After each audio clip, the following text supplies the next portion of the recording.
This is a production of kmmedia.pro.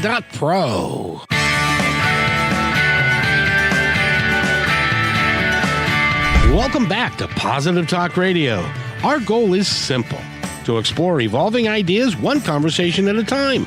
So come on over into our world. I know you'll like it, because on today's show, today we are going to have a great conversation with a young lady. She's a change catalyst. She works with companies to learn how to do a whole new way of being, which can be very effective for them, the people they work with, and surprisingly enough, their customer base. And so, but first I need to talk to Eric. How are you, Eric? It's Monday, you know. Hey, yes. Happy Monday, Kevin. I'm doing fine. It's great to be here. And if you're new to listening to Positive Talk Radio, if you just kind of happened along, we're here Mondays at 3, Wednesdays at 4, Friday and Friday again, Friday at noon, and then Friday at 3 o'clock on Kixie. And so you're welcome to come on board anytime that we do these shows, because I think they're pretty good, personally. Of course, what would I think if I thought they were lousy, you know? All true statements. By the way, I have to mention this. I'm not going to go deeply in because I haven't talked to you about it yet, but I was on YouTube, and there was a band on YouTube that I liked a lot. And we're not going to get into it much, but I just want to say that whoever they were, they did a really nice job and were very effective. And I just wanted to congratulate whoever that was, that they did such a nice job. I won't go into it without your permission, but I just wanted to say that. All right. Way to keep it vague. If you're talking about who I think you're talking about, then right on. I am talking about who you think I'm talking about. And if you want to go find out more, you're just going to have to wait and see. But hopefully they've got and if God willing and the creek don't rise, when their album comes out, that they may even have a representative come on the show and we could play a song or two. But that's for the future. We shall see as it goes. But I just wanted to say they were on Facebook and did a really nice job. So thank you for that. What's the weather going to be like, my friend? Well, it looks like we've got a mix of these cloudy, rainy days and then some more sunshine coming up this weekend. So yeah, not too bad for fall. That's the way it goes. That's the way it is. Now that you're in being a program director, would you call yourself in management? Is that a proper way to address you? Yeah, I think so. I mean, my title is operations manager. It's operations. So if I said no management involved, then that would be false. So yeah. So you've got people that you work with and people that's right. that you need to motivate and to keep moving in the right direction and that kind of stuff. It becomes a real art form when you are working with people and developing a positive way of managing folks and really changing corporate culture for a positive thing. And the gal that we have on today is, like I said, she's a change catalyst, and she works with companies specifically, both at the corporate level and the individual group level, to really change their style of being and to be as positive as they can, which results in a happier workplace and better productivity, less turnover, and a whole bunch of good things that some people haven't got yet. So if you're listening and you haven't got this yet, I want you to listen to this show, because it can change your company's culture and profile and can really lead you to on the next level. And I hope I said all that right, because Ame-Lia is with us. And Amy, have I misspoken in any way so far?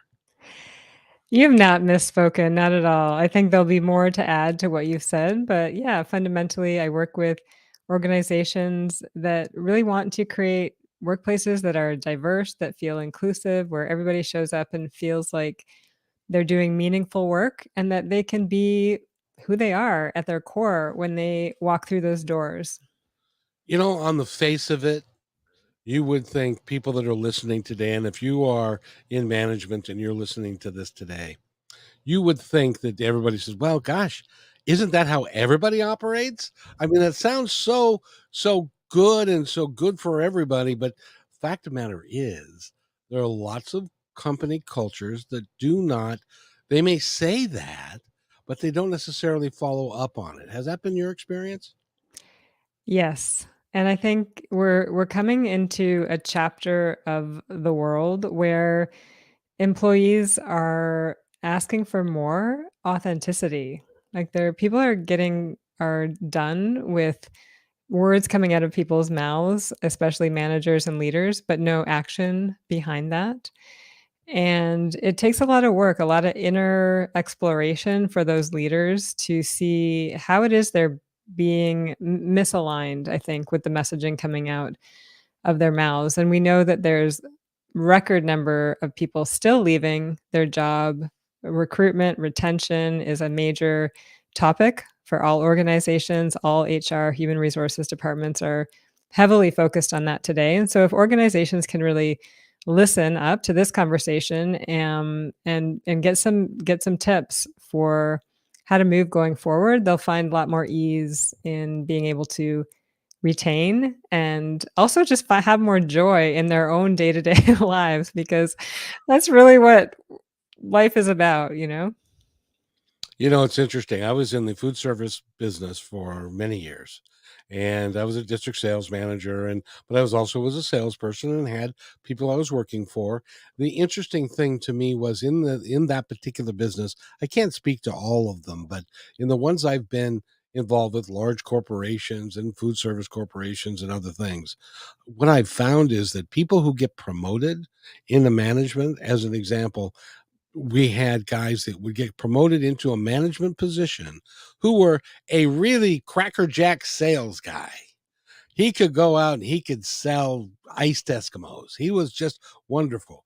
But he did not have, or she did not have the skills that a competent manager would bring to understand how to translate what they could do naturally to other people that were maybe having more difficulty with it, and bringing people along in a real positive environmental way. And it always amazed me that would happen, but I think that happens a lot in industry, doesn't it? It really does. That's the thing. I think you've hit on something really important, that most people that get put into manager positions, especially ones that move up the chain like that, they're not trained to be managers. It's a very different skill set than being a salesperson, because now you're in that middle position of leading people, but also needing to bring to life the mandate of the organization from whoever is sitting above you in the board or the CEO chair. And so you're really kind of an in-betweener, and that's a very difficult or a different position than just being in charge of, like, sales. And so people aren't given the training. And then also when people step into that, we automatically take on all the things we've been told about what managers should be like. Like, I know from my family, when you got into just listening to messages from my mom and my dad, they were trained in a very certain way. They were both leaders. One was a business owner and one was executive director of a nursing home. And they were taught a very like a model that was kind of paramilitary in a way, where it was like, you definitely don't make friends with people that are underneath you. You don't connect to them on a human level. You're there to, like, guide and give orders, and they're there to listen to you. And kind of like really in that top down approach, and that's falling to the wayside. People are no longer okay with that model of being. And so I think a lot of managers, CEOs, as well, are lost, feeling that frustration of um, working through all the ways they've been programmed to lead, and then adhering to the call of what's being asked for from employees today. Why is it that when you get to have your name on a door. Suddenly you think that you're all that in a bag of chips and that you can do anything. And I have my name on the door. So that makes me special. What is it about that?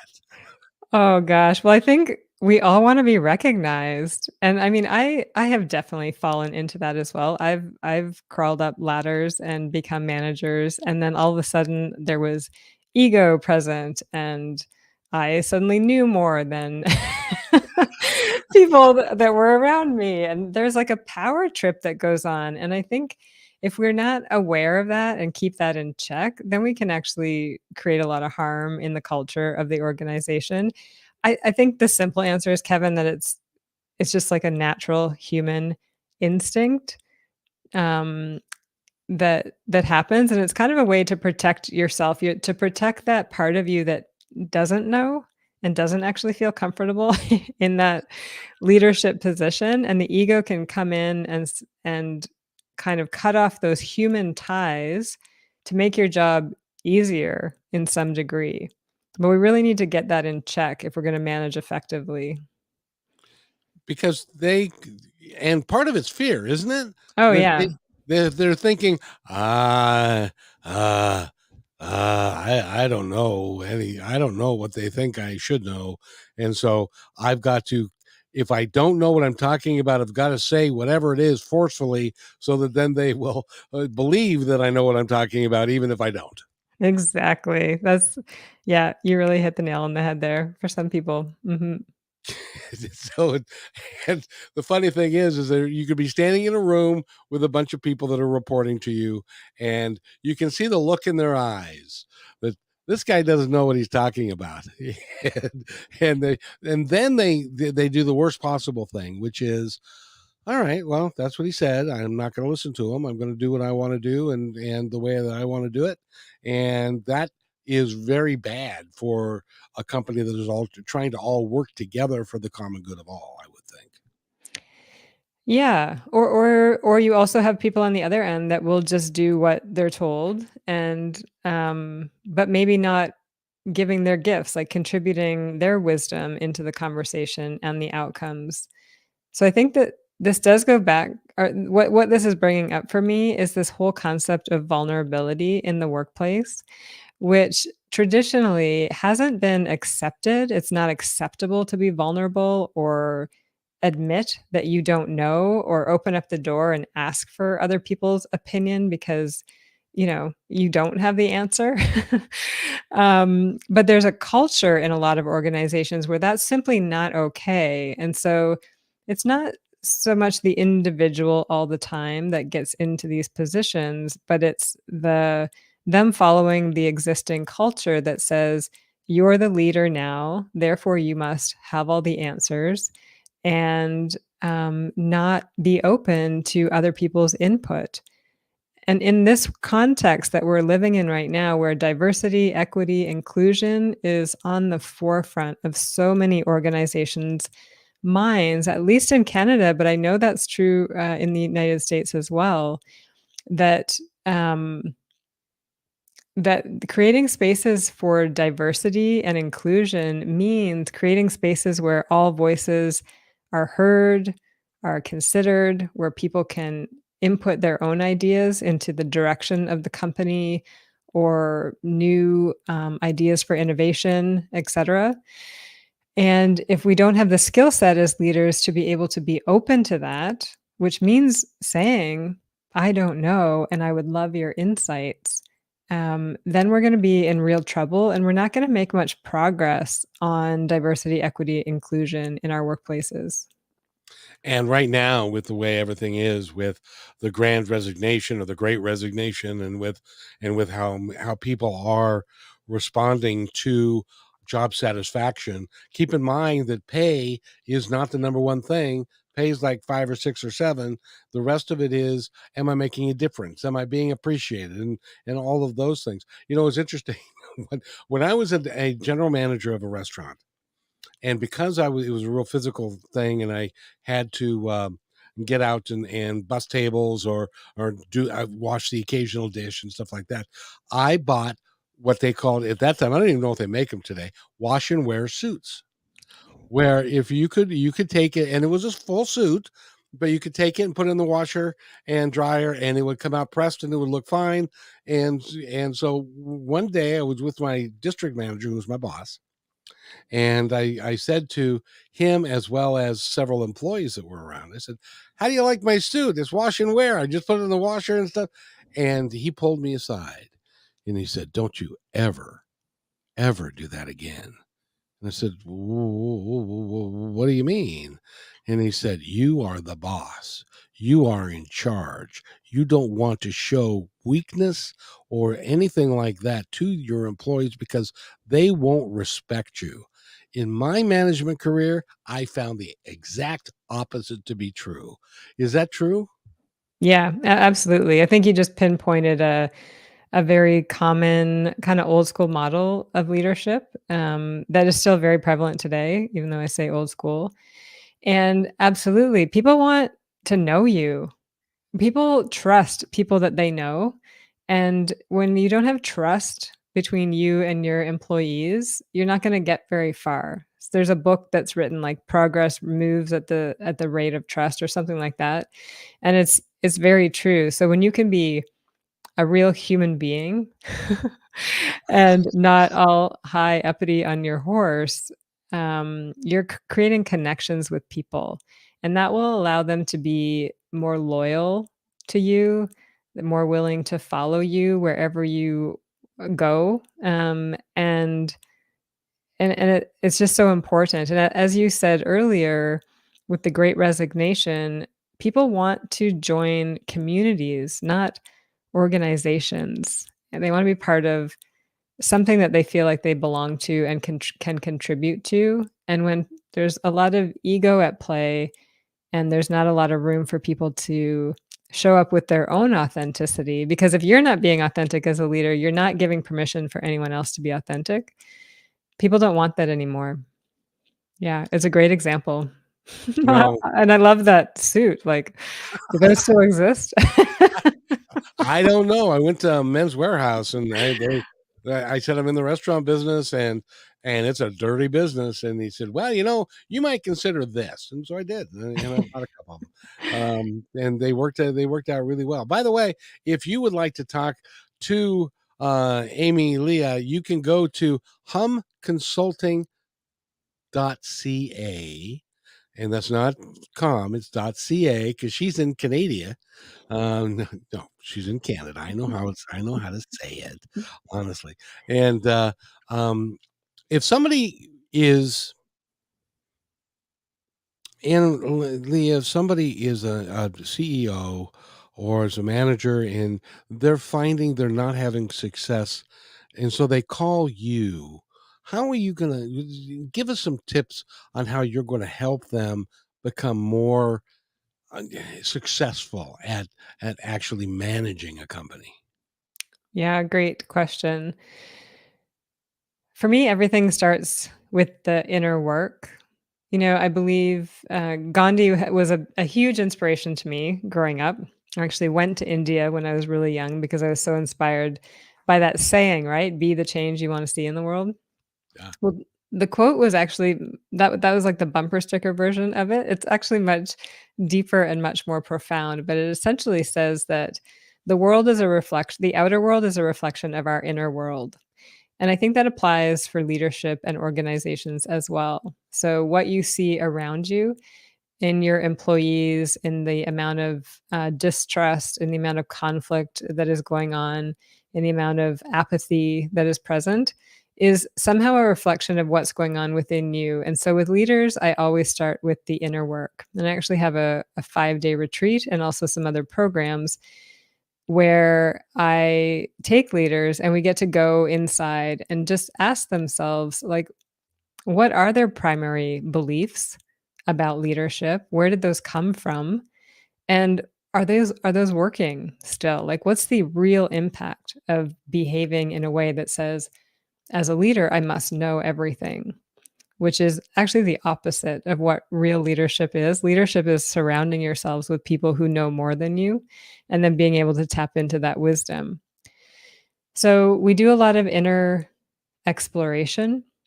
And some of that is getting into the work of being able to claim what I call like these shadow qualities, or I don't call them. Carl Jung called them shadow qualities, but these parts of us that we don't always like to admit that we have. um, like, I don't know what you're talking about. yeah, exactly. Like arrogance or jealousy or anger or um oh gosh, what anyways, those sorts of qualities.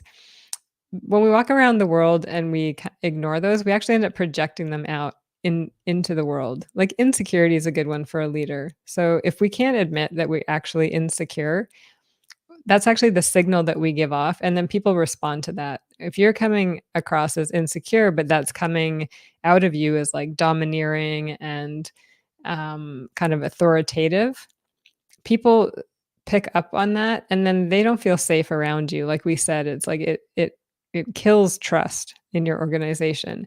So we get to face those kinds of qualities so people can be aware of them and then choose again. Choose to show up, find the ways to be more secure in their job by opening up. And often it means accepting more help around you and just being open to those suggestions. So, in a roundabout way, I have programs for the leaders themselves as a retreat, as one-on-one coaching, and in other group programs. And then we also go into the organization as well, and I support them to have these conversations with their teams that create a new kind of culture that really fosters collective knowledge, having everybody show up as a leader in the organization, regardless of their role, creating spaces where all knowledge can be heard and where people can listen to each other in different ways. You have something called the circle. And when we come back from this break, I want to dive into that because not only is that a great idea for the workplace, it could be great for your church. It could be great for your organization.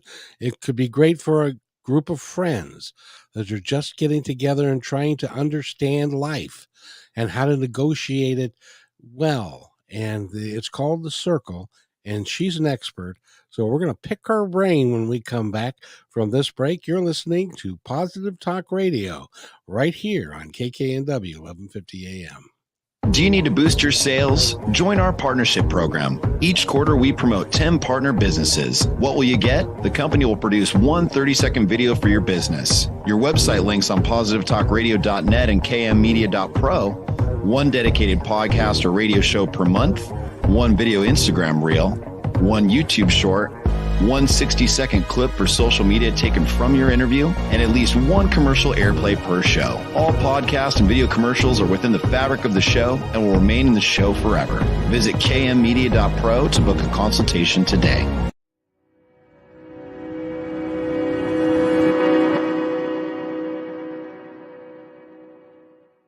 When you want to say more than words communicate, you can with flowers. Your custom boutique floral studio in Bothell, Washington is anaturaldesign.com, connecting you to nature through the language of flowers. Where your people are is where our flowers are beautiful.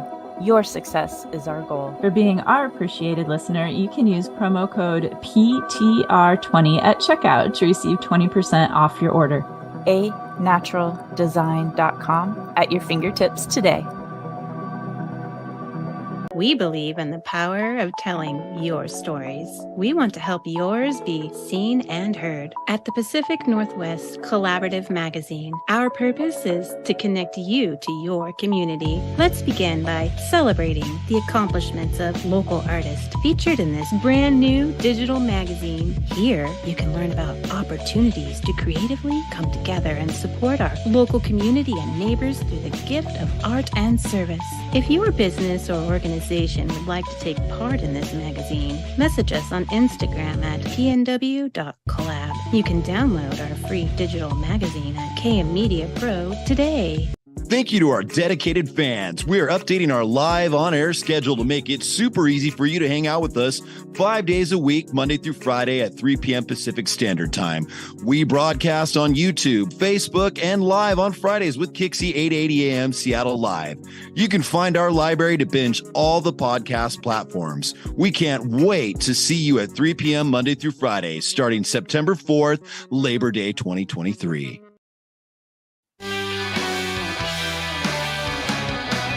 And welcome back to Positive Talk Radio. We've got a great guest for you today who is very gifted in the world around us. She studied for years and years and years and years and years and years and years. And well, okay, not that many years. She's not that old. But she worked with two people that I value greatly and have had the opportunity to interview them. And she knows who I'm talking about.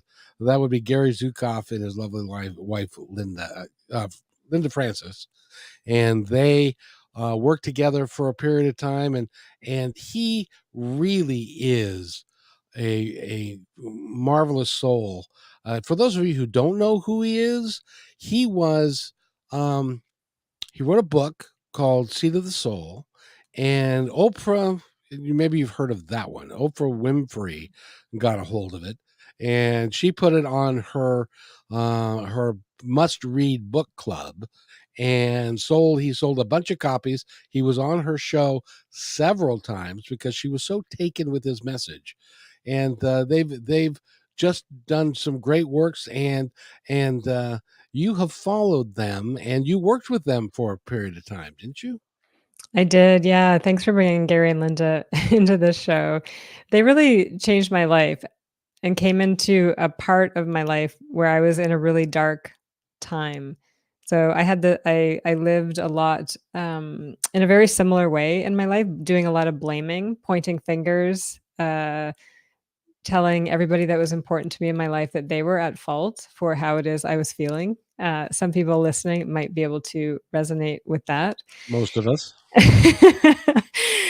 And I got to a place in my life where I just couldn't live like that anymore. I was leaving a relationship. My father had just died. It was a really painful time for me. And I was so lost and really wanting to understand how I could be more authentic and come show the world more love and show the people in my life more love and respect. And I went online and I Googled, how do I trust my intuition? Because I was really struggling to listen to that inner voice that's always guiding us. And Gary Zukav's workshop came up. I didn't know who he was at the time at all. And I went to his 5-day retreat 6 months later, and everything changed for me in that moment. Because what Gary and Linda talk about is we're either coming from love or we're coming from fear. And whatever we put out into the world, we receive in return.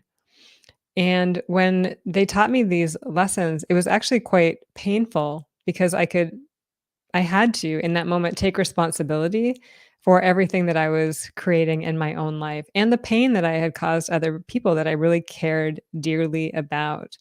And so as hard as that work was, because it was very, very painful, there was something about it that I knew would be life-changing. And so I continued to work with them for 2 years, flying back and forth to Portland to go to their workshops. And I think their work is profound, and it really provides the foundation for everything that I teach, because I really do think that until we take radical responsibility for what we're putting back out into the world, we'll never have the peace and the harmony and the community and the connection that we all really deeply desire at our core. There are two things that I want to bring up at this particular point in time, which I think are really, really important. Number one, in your intuitive self said to you one day, excuse me, I want to look up what intuition is, and that didn't come out of nowhere. That came out of your intuition and out of your desire to live life a little bit better. And then you did the unthinkable. You actually acted on that intuition when you found Gary and Linda, and then flew across the country to see them. And I'm sure you had family members going, "You're going to go see who?" And do what? And why for 5 days? What do you have any idea how much it's going to cost? And that all that kind of reasons why you should do stuff. And you had the very best of reasons why you should, and look what it did for you. Oh, yeah, 100%, Kevin. Since that time, and it's taken a while to really trust that intuition, but it is the number one tool, wisdom, guidance that I use today to make any decision, whether that's who I want to partner with on a business, who I want to say yes to as a client, whether it's what I want to put in my mouth, like to eat for food. Like our intuition is such a beautiful guidance system. And we are taught in so many ways to not listen to it, right? To say, oh, no, no, the answer's not in here. It's out there. You need to go take this course and follow this person and follow this person's advice. But we actually know what is best for us on it, like what is best for our higher selves inside if we just pause and listen. And now it literally is the only thing that guides me to make decisions today. There are lots of us out there that would say, "Yeah, I get these intuitive hits from time to time, and to change who I am, to recognize that I'm responsible for everything in my life is really a hard lesson to learn because it's so much more fun." I blame my ex-wife for yada, yada, yada, and my partner, my business partner, or my boss, or whatever it is. But if you take it upon yourself to understand that everything emanates from inside of you, then it changes everything, doesn't it? It changes everything. Yeah. And I just want to add here too that so much of what we believe was handed down to us, Oh from our yes. parents, from our ancestry, from the culture. Like I talk a lot about in my work colonization and, people coming here and really causing a lot of harm to indigenous First Nations and Native Americans. For a really long period of time, and there were certain belief systems that had to be put in place to have that happen. Um, and we are all impacted by that kind of top-down, um, domineering kind of way of being and a lack of trust. And I think what really happened during that period was a huge separation because in order to cause the harm that we were able to cause to other population groups, we had to be disconnected from them. And in order to cause the harm we've caused to the earth through not really thoughtful, extractive practices, we had to be disconnected from the earth too. But the spiritual teachings and the indigenous teachings and any teachings that are ancient tell us that we are interconnected beings. And I think the more that we can settle into that belief, the more that we will start to really take responsibility for how we act in the world because we can't ignore that we're always having an impact on the world around us, on the people that we love and care about, and even those we don't. Exactly. Exactly. When I was growing up, I grew up Lutheran, and but I never heard anyone say what I'm about to say to you. And then I had this moment in time when it was like, why am I here? What am I really here to do? And I started picking up books that spoke to me and I wanted to read. One of which was Journey of Souls by Dr. Michael Newton. And another one was Conversations with God. And another one was um, um, Seed of the Soul. And in Conversations with God, he's made a reference that I had never heard. It's an Eastern philosophy, but I wasn't studying Eastern philosophy. And I'd never heard the term, we are all one. Mm. And when you analyze that term, that's just four little words. But when you analyze that we are all one, it's like, holy crap, we can't be mean to other people because we're being mean to ourselves. Mm. And it really is an enlightening point of view when you can say to yourself, It doesn't matter what they look like, doesn't matter who they love.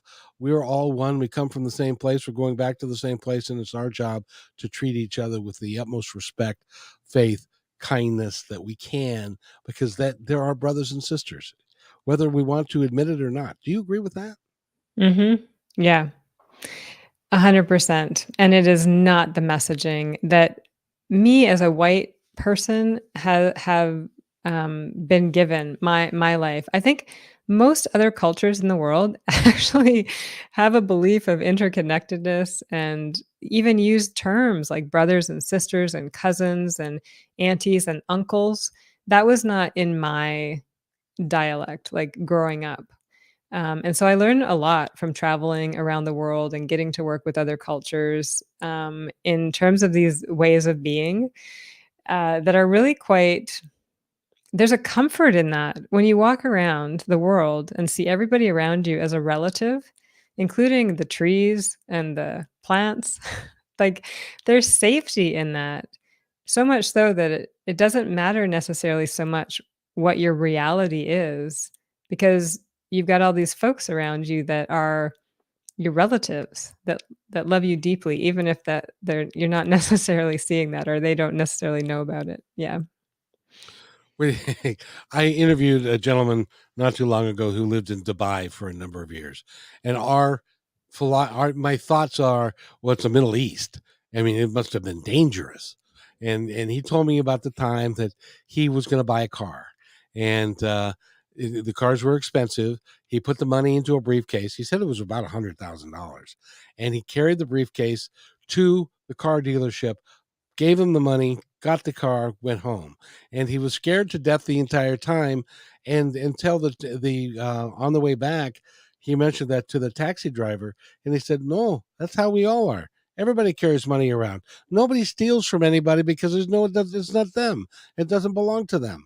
And so there are places in the world where you can go where it's a different type of belief structure than we have here, certainly in the United States. I think Canada's a little bit more um, um, grounded than we are, but I don't know that for certain because you guys won't let me in. Oh no.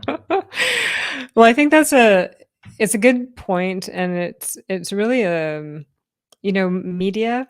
We're on a media platform here, but this show is called Positive Talk Radio. So I won't say that, won't put this in that category, but there's a lot of trauma inducing media out there that sensationalizes what's happening in the world, and that sells, right? That's a great way to get people hooked into watching shows, and that's kind of what our media shows up like in a lot of ways these days.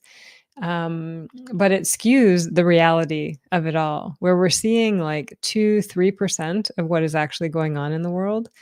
Most of what's going on in the world, including North America, is loving kindness, people showing up for one another. And all you have to do is start changing what you're tuning into. That includes what news channels are you watching? What radio programs are you listening to?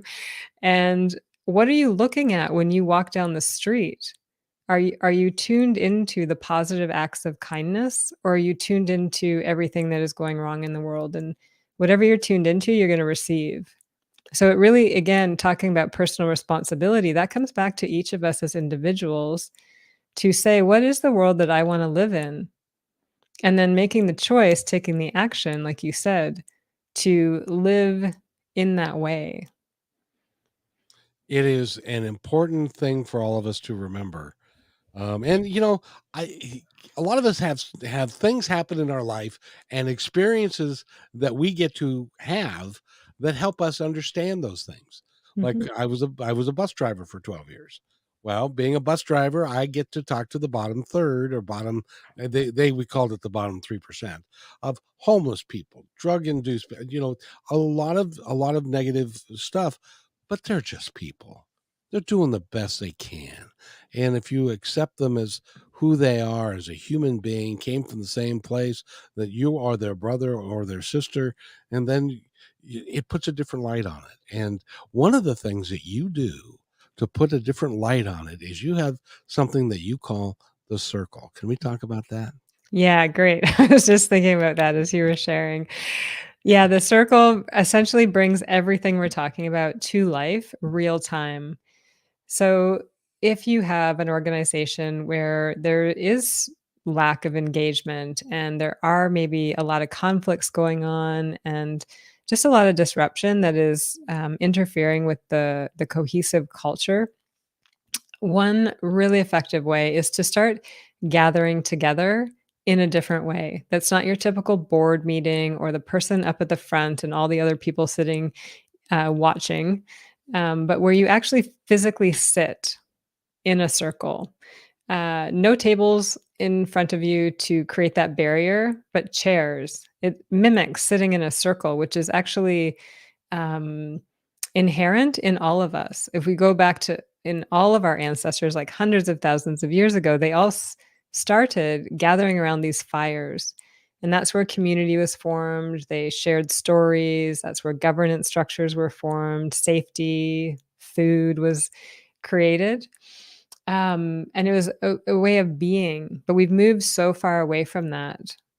So what circle does, and really it's a technique, but it's really a way of being in the world where we sit down and pose a question, and every single individual gets to share their viewpoints, what's in their heart to say about that, and we do that by passing a talking piece around. And when you have the talking piece, you're the knowledge keeper, and everyone is listening. And then the next person, you pass that along, and they become the knowledge keeper, and everyone listens to them.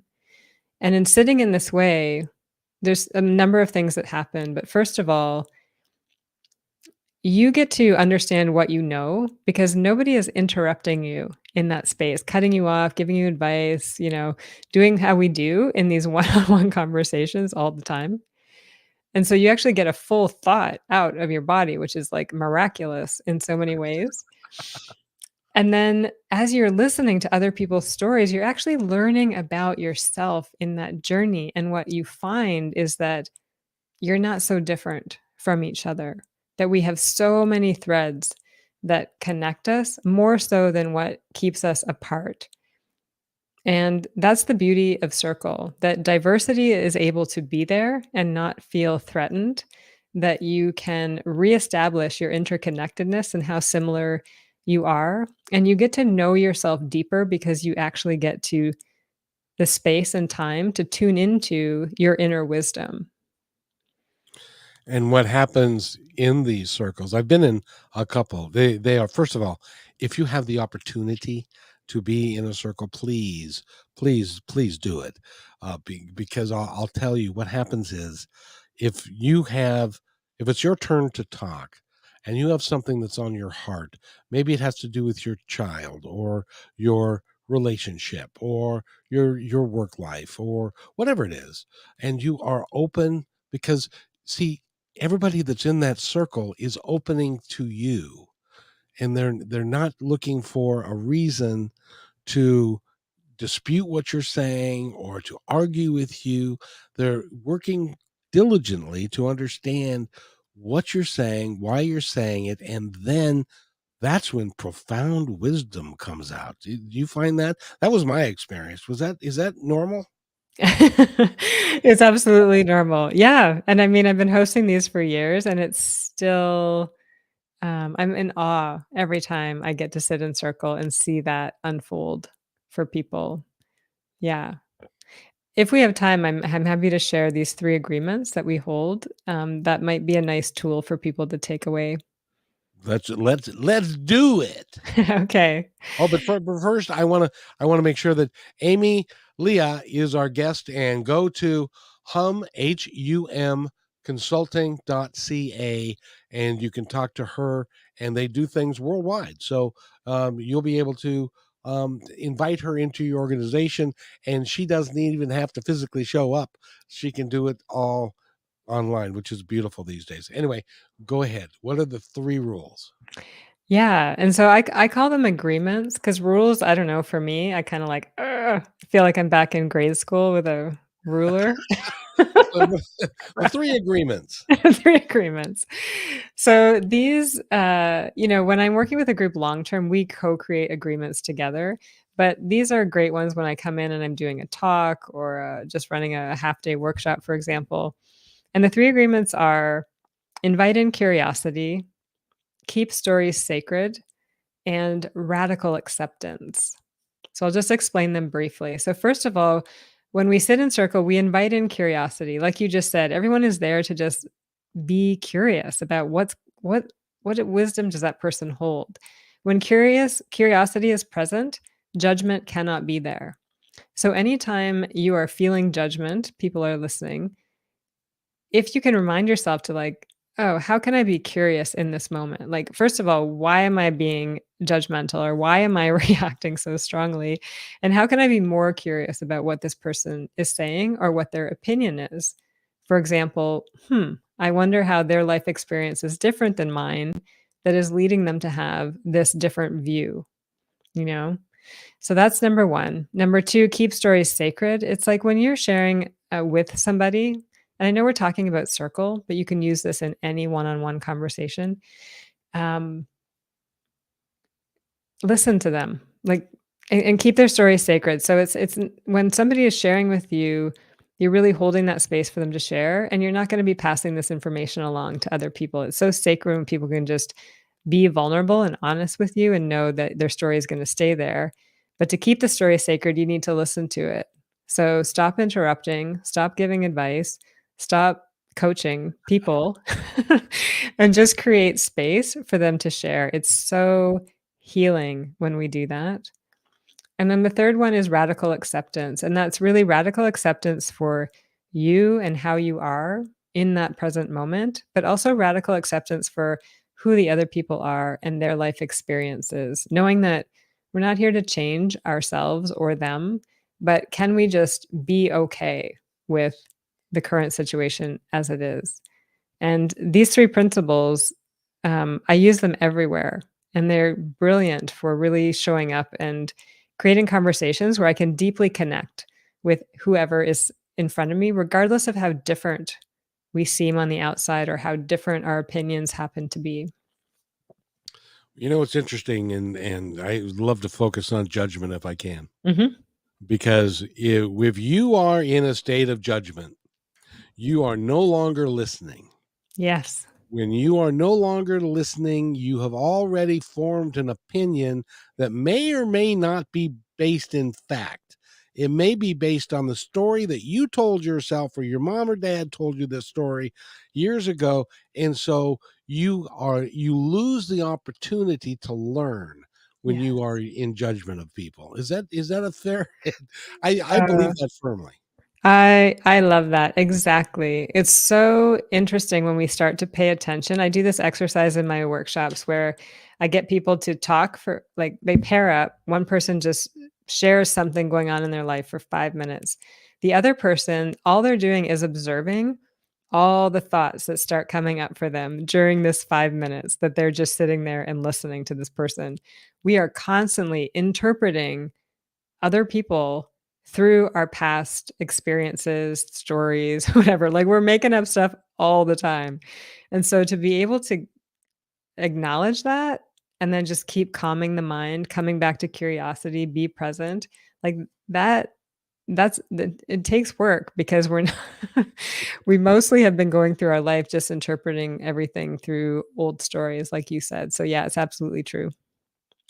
Well, in the circle that I was in, Mhm. when it became my turn to talk, I felt compelled to talk about what I call my bad country music song period. Okay. My dad died, my dog died, my wife left, I lost my house, had to declare bankruptcy, hit a bridge with a truck of all Mm. things, was sued for $50,000. And the response that I got from them was not only, holy crap, that's a lot to go wrong in a short period of time. This is like a 3-year period, but they were genuinely sympathetic to and they said, it appears like you're still suffering from that and you Mm. haven't healed through it yet.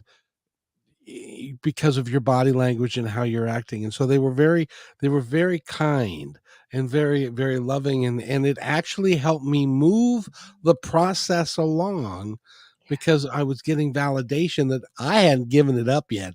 And I was going to fight for it for every bone in my body. But they helped me. And that's what happens in these circles because it's nothing more than humanity getting together and talking to each other. It's a beautiful thing. It really is. It really is. Yeah, you remind me of one story that I'll share with. So I work a lot with Indigenous communities here in many places, and of course, I think it hit the news worldwide that there's a certain technology that came about this year that allowed us to really see the number of graves outside of these residential schools that Indigenous kids were forced to go to for the last 100 and so years. And, this is an ugly history in Canada and in the US and in many other places around the world. And for mostly, we've been ignoring the real atrocity of that all and the impacts that still sit there with these Indigenous communities, like those people saw in you, like, oh, this is still with you. So I was having this circle, it was Indigenous elders, and we were sitting in one of these residential schools and we were looking out, the doors were open and you could see the grave sites. And this elder said, the people are listening now, meaning us, non-Indigenous people. They're listening now to these stories because this technology hit the news waves. Because of that, I can heal. I can start my healing journey. Because when we are sitting here carrying around all this stuff and nobody's listening, there's no space for us to be heard, we cannot heal. And it seems like that's exactly what happened to you in that space, that being witnessed allowed for something to shift in you and that you were able to move on to the next step, whatever that is. Exactly. Yeah. Exactly. Because it's really, really empowering. Yeah. Yes. It was quite something. So there are circles that are around. I highly suggest. Now, do you do them remotely or do they have to be in the same room? I do them remotely, and when we're in the same room, it is so it there's it's more powerful. I can't ignore it. During COVID, I would have said, "No, it's exactly the same." But now that I'm back in person in a lot of places, there is something different that happens, and it's both and. Yeah. Ame-Lia has been our guest, and go to humconsulting.ca. I've got about 2 minutes left in the program. I'm going to shut up now, and I want you to tell our audience anything that you would like them to know. Thanks, Kevin. Well, it's just been a great honor to be here with you today. I love what you're up to on this program. It brings me joy that you're spreading love and positive energy. We need more of that in the world. Um, yeah. What do I want people to know? I want people to know that they are amazing and to find the spaces that they can surround themselves with people that listen to them and that can lift them up and really hold space. We all need that in our lives. That has been a huge healing journey for me. And I am on LinkedIn. I'm on Facebook. I love to be in conversation with people. So I would love for people to reach out and have a conversation and connect. That's bring me a lot of joy uh, in my life. Yeah. Well, I just have to tell you that I get the rare opportunity to meet you, to talk with you. You are dynamic in your presence, and you are very smart at what you do. You can change the culture of businesses wherever you go if they just all they have to do is do one little itty bitty teeny weeny thing, which I realize CEOs are terrible at. All you got to do is listen. Mm. Listen for just a couple of minutes, and you can maybe get a new perspective on life. I had a guy he was a general manager at this restaurant before me. I got to go, but he had a 300% turnover. And he said, well, that's just the way the market is. That's just the way the area is. And these people, they come and they go. I dropped that to 100% or less the first year because I talked to them. Yes. On Friday night, it was like, we're going to be busy. Everybody get excited. We're going to have fun. And they had never heard anything like that before. And it was really cool. And they appreciated it. So be kind to each other and talk to your employees like they're actually, I don't know, people. That would be fun, wouldn't it? So, and thank you for being here so much. Go again to humconsulting.ca. Thank you so much. It's great to talk to you again.